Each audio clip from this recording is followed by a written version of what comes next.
Welcome. This is Mike Ambassador Bruni here on behalf of the Conference for Women. Today we're going to talk about the new art of conference networking, hashtags to handshakes, and that's really learning how to build online contacts before the conference and turning those into real relationships when you meet face to face. So we'll jump right in it. We don't have much time. First, I'll start with a story called Heads and Tail. A young girl goes to her mom and says, "Mom, I noticed when you cook fish, you always cut off the head and the tail before you put it in the pan. Why do you do that?" The mom looks at her and says, "I don't know, dear. It's what your grandma always did. Why don't you ask her?" Little girl goes to the grandma and says, "Grandma, why do you always cut off the head and the tail before you cook the fish?" She says, "Oh dear, that's an easy one. Back in my day, the pans were only so big, so we had to cut it off so the fish can fit in." Moral of the story? Are you going around cutting off your head and your tail without fully understanding A, why you're doing it, and then B, what has changed in the environment? And we're talking about networking here, both using online and offline tools. We'll cover some of that today.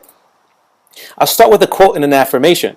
First of all, I want to thank my connect, the most important person with all due respect, by Jay-Z. And the affirmation, I am grateful. The agenda for today, we're going to cover focus, that's your game plan. 2, engage, that's reaching out. 3 is attending, that's the actual event. And 4 is follow-up, keeping it going. So who am I? I'm going to start a little bit. I go by Mike Ambassador Bruni. And I'm originally from Brooklyn, New York. I have a degree in psychology from Hartwick College. Also a master's in sport management from the University of Massachusetts. I worked several years in sports, including at Syracuse University, as well as Connecticut, UConn, and also as a operations manager at Intel. I am a professional speaker, as well as a life coach and an author. I wrote a book called Move the Crowd, 30 Days of Hip Hop Affirmations to Change Your Life. I've been married for 7 years now, and I've been known to dance a little bit of salsa, as well as wear a bow tie. Lastly, my background is from Haiti. Now you may be thinking, why do I need to know all this stuff? Well, the truth is there's no such thing as small talk. We're all looking for where our lives intersect, which makes our conversations totally different. So why should I listen to this guy? Okay, networking, basically, I've been doing it since I was in junior high school. That's when I was exposed to it. I was leaving junior high school, getting ready to go to high school, and no high school wanted me.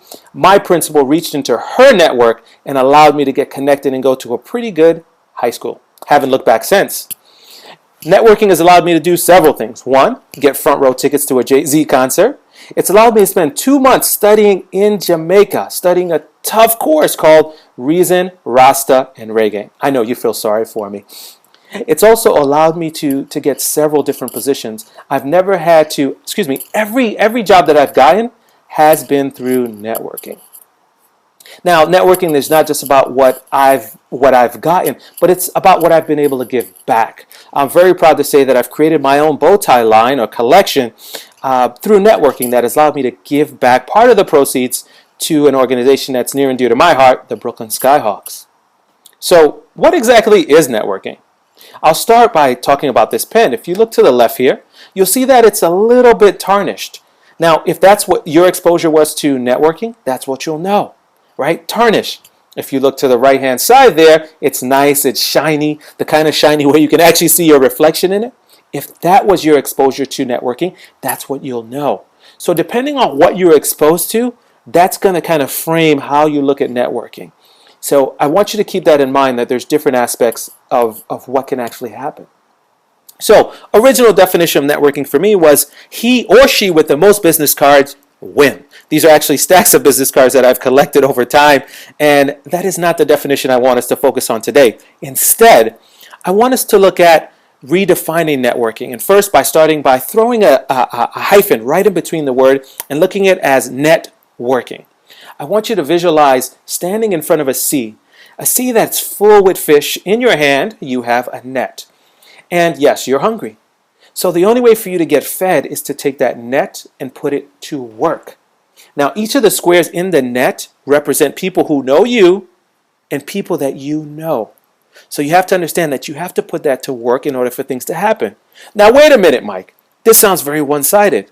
But no, what I also want you to take into consideration is that you are part of someone else's net. So you have to be ready and willing, in fact, volunteering to help others at every moment. All right, jumping into focus, which is the first part of our four-part agenda here. There are 5 questions I want you to ask yourself as you get ready to go to the conference. The first one is, why am I going? Simple question, right? But why are you going? Next is, what is the bigger picture? What goals are you trying to accomplish that are outside of this conference? The conference is a one-time event, but what are the goals that you have for business and in life that this conference is going to help you achieve? Next is, who can help you? Now, this may come in the form of an actual name of someone who's going to be in the conference or a title. Understanding that, hey, I'm looking for the chief marketing officer is good information to share because someone may connect with them and then circle back with you. What do I need to learn? Now, there is probably a gap between where you are and where you want to go, that goal that we're talking about. With that gap comes something you probably need to learn in order to make it happen. When you know what you need to learn, it makes 2 things very interesting at your conference. One is that now when you're selecting what breakout session to go to, you're using this piece of information of what you need to learn as a guide to selecting, not just, hey, this is a cool speaker that I want to hear. Secondly, it also allows you to have a different level of dialogue because now you can ask people, hey, have you heard about so-and-so? I tried it and I'm curious about what your experience has been with it. So it allows you to change the conversation to more than just the weather. Next, who can I tell? Now this is about choosing someone who can help you with accountability. All right, some technology tools that you can use in this section: Evernote, Action Method, as well as Google Docs. And I'll link to some of this stuff in the actual notes. Next is engage. This is reaching out. This is a very important part. Start with a quote. They should teach it at every school. It's the ABY, always be you, by Mos Def. And the affirmation, I have something to offer in every situation. Now believe that. But what's the difficulty? What gets in the way of you actually believing that you have something to offer in every situation? I'll share a story with you. So now, it's called I Can't Write. Not too long ago, I was approached by Intel, working as an operation manager, to blog on, to be one of their bloggers, because I put out a post there and they thought it was good. They loved my positive vibe, and I started laughing. I called my friend Joel. Hey, Joel, they want me to be a blogger for them.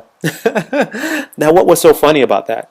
To me, what was funny is because when I left school, I said I never want to write again. When I wrote my book, I said I never want to write again.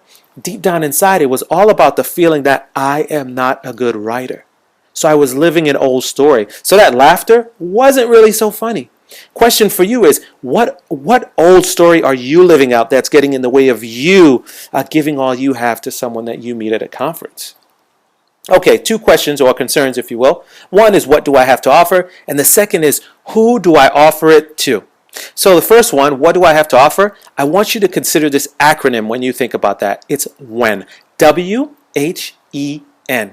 W stands for work. So this is looking at capturing the inventory of your work history. H is for hobby. And that's what are the things that you could just spend hours on, right? And time just flies. E is for employment. It's for education. What are the things that you've studied? And N is for network. Who are the people that you know and that are around you? Those are things that can be valuable to other people, but you have to take inventory before you step foot in that conference, or else it becomes a little bit overwhelming. Okay, who do I offer it to? A couple of suggestions I have. First is organizers. And these people are the ones who are actually putting on the conference. So you want to connect with them a few months before the conference actually starts, right? Because they're busy, they're planning. Next is speakers. So you want to reach out to them. You can find their information on the actual, their own website, or the conference website will tell you some of the people.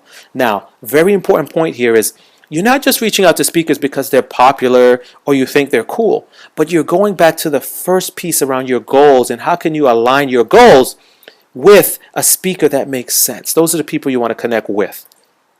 Next is participants. Now let's face it, there are more participants than there are speakers or organizers, obviously. And these are the people who have an opportunity to have the greatest impact on you and your work, and vice versa, you have an opportunity to give to them. So you want to reach out to them before the conference starts, and that's by leveraging social media. So leveraging technology in this space is social media. So we're talking about the LinkedIn groups, the Facebook groups, the hashtags that are being used by the group. Boxcar is a great app that allows you to get notifications that come directly to your phone. And CRM tools are customer relationship management tools, and that's so you can manage, hey, who are the people that I reach out to, what conversations that we've had. Next, going to attend. It's time to go to the conference. All right, I'll quote, "Why try to fit in when you are a standout?" by Joe Budden. Affirmation, I stand out with pride. So now we're going to get into mindset. That's where we want to start. Half glass empty, half glass full, or is the glass currently being poured? Water is being poured in the glass. It's in motion. So mental prep. This is where I really want you to start thinking about what are the things that you have to do to get ready for this conference. Don't just walk in there cold. What are the physical things that you do to get yourself ready for this conference? What are the mental things? What are the things that you may be listening to in terms of music? All those things are important, so you step in there with a sense of confidence. So the first thing that I want to focus on, mindset, is positive. There is a way, no matter what they say, most deaf. And no one wants to be around a negative Nancy or a negative Ned. So being sure that you're the person who is actually solution focused. When something goes wrong, you're taking action and not just being a complainer. Okay, service. Now, Nordstrom is one of those places that's known for its service. And I want you now to start thinking about whoever you're in contact with at this conference. Think about, how can I be of service to them? That ties back to, what do I have to offer? That ties back to all those things with your network. Now, do me a favor. Don't tell my wife I use this picture of Nordstrom. She's a manager at Neiman Marcus. Thanks. Okay, next is faith. And we have entrepreneur here because these are people who are taking action and believing in things that are not yet seen. And that's what we're talking about when it comes to faith, not necessarily religion, unless you really want to. But this is what we're talking about, is knowing that you put in the work. You're clear on your goals. So now you step into that conference with a kind of confidence or swagger, if you will, knowing that you are ready to connect with the people you are made to connect with. Next is, you see this lady with the open arms, is host. I want you to step into the conference as if you are a host. Get used to asking people, hey, how's your conference going? How are things going? Do you need anything? And there's little micro things that make a huge difference. One is understanding your environment, and that includes where the bathroom is located. As simple as that will change things. Next is a couple of tips to remember. I'll share 3 of the ambassador's top tips. One is, it's okay to leave a conversation. 2, it's okay to join a conversation. And 3 is, be human. The first 2 I will link up to a couple of videos that I created that I think will be helpful to show you how you can do those things. Next, how you can leverage technology in this case. One is using Twitter to connect with people while you're there, as well as hashtags, which is part of Twitter, and a couple of apps. Card Munch, when people are giving you business cards, Evernote Hello, or QR codes. If you really don't want to have a business card, you can just use QR code to exchange information. All right, lastly is follow-up. Treat my first like my last and my last like my first. By Jay-Z. The affirmation, I give each person I meet the attention they deserve. So now, why does follow-up matter? So here's something to take into consideration. Imagine a tennis player, right? You see them swinging and then they're hitting the ball. Imagine if they just stopped once they made impact with the ball. If you stop when you make impact, you're not going to have as much impact. And that's the same thing with believing that, hey, I just step in the conference, I meet someone, game over. The truth is, most of the magic happens before and after the conference. And it matters because this is the space this is where people actually make things happen and keep in touch and remember each other. So a couple of things that are going to help in this space is understanding what gets in the way of making these things happen. A question that comes up often is, hey, when do I follow up? My answer to you is 24. 24 hours when you meet someone and 24 days afterwards. Okay, it doesn't have to be exactly 24 days, but think about it as 1 month. You want to follow up? Well, how do I keep this thing going? We followed up once, twice. Now you want to become an information hub. This is what this picture is showing here. Moving forward, you're carrying your net with you. You're reading an article. You're watching a video. You're thinking, who in my net would value this? And here's an example of that. Here's something that I did recently.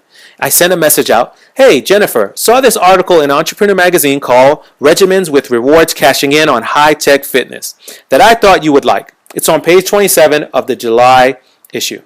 I did this because I couldn't find it online. I just had the hard copy. Her response? Thanks, Mike. I love that you thought of me. I'm working on getting my hands on it now. And that is the kind of response that I want you to have. Next thing you can do in the follow-up space is just sit. That's S-I-T, and that's short for stay in touch. And that's creating a stay in touch plan. I want you to start thinking about the people that you connect with and look at it from the perspective of what is the frequency that I want to touch base with them. Is it monthly? Is it quarterly? Is it just on holidays? Knowing that information, what you're going to do is you're going to leverage things like Facebook and LinkedIn to create create lists that are focused on frequency, not just where you met someone. Technology that'll help, Facebook and LinkedIn. Now this is going old school on it and connecting with people in a traditional way. A favorite pen, quotable cards, which I love, stationery, and stay in touch stamps. So you have all the information you need in order to send and connect with people in a unique way. Quote from Keith Ferrazzi, every human is an opportunity to help and be helped. That's all that I have for you today. I appreciate you taking the time to watch this and listen to me. I can be reached on Twitter, so let's connect at Ambassador Bruni. And also you can find me on the web at thenewartofconferencenetworking.com. Hey, and if you do connect with someone online before your conference, use this hashtag when you meet in person. Hashtags to handshakes. Thank you so much. I'm Mike Ambassador Bruni, and it's been a pleasure to share the new art of conference networking with you on behalf of the Conference for Women. Thank you.